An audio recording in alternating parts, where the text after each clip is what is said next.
Le 6 octobre 1927, le cinéma vit l'un de ses plus grands bouleversements.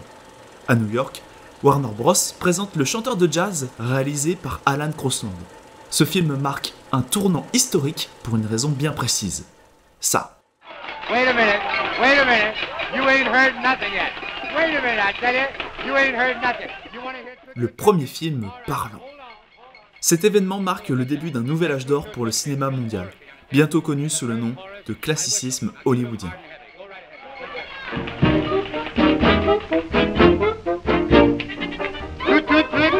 Goodbye. Don't cry. Cette période s'étend de 1930 à 1960 et a vu naître des chefs-d'œuvre comme Casablanca, Citizen Kane, Chantons sous la pluie, Autant en emporte le vent, Le magicien d'Oz, Les sentiers de la gloire ou encore Dracula. Ce mouvement débute durant l'entre-deux-guerres, une période propice pour le cinéma. L'arrivée du parlant mit fin au cinéma muet, marqué par une effervescence artistique et une grande liberté créative. Mais très vite, la Grande Dépression va frapper et impacter le milieu du cinéma. Dès lors, les productions de films se centralisent autour de 5 grandes majors, Metro-Goldwyn-Mayer, 20th Century Fox, Warner Bros., Paramount et RKO Pictures. Ces géants imposent un nouveau modèle industriel, standardisant la production cinématographique. Leur ascension s'explique aussi par le cadre exceptionnel qu'offre Hollywood, un climat ensoleillé et des paysages variés propices au tournage. Ce quartier de Los Angeles devient alors le cœur battant du cinéma mondial, une véritable usine à rêve. Ces compagnies vont chercher à maximiser leurs profits en instaurant des codes fondamentaux pour structurer leur production. On retrouve la règle des 180 et des 30 degrés, essentielle pour fluidifier les dialogues.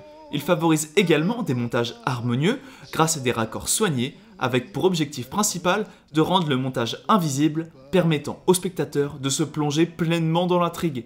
Ces standards visent avant tout à optimiser les processus de production, augmentant ainsi le nombre de films commercialisés.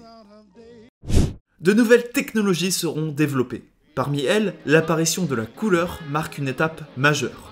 Grâce au procédé Technicolor utilisé dès les années 30, les films gagnent en vivacité et en émotion. Dans cette même optique, on favorise des tournages en studio, permettant de contrôler non seulement la lumière et les conditions météorologiques, mais aussi de créer des univers visuels spectaculaires, comme avec les décors du magicien d'Oz. Parallèlement, l'introduction du format cinémascope dans les années 50 transforme l'expérience visuelle, offrant des images panoramiques spectaculaires qui immergent davantage le public. Les studios comprennent vite qu'en diversifiant les genres, ils peuvent captiver un public varié. Western, drame romantique, film noir ou comédie musicale, chaque production est calibrée pour répondre à des attentes spécifiques.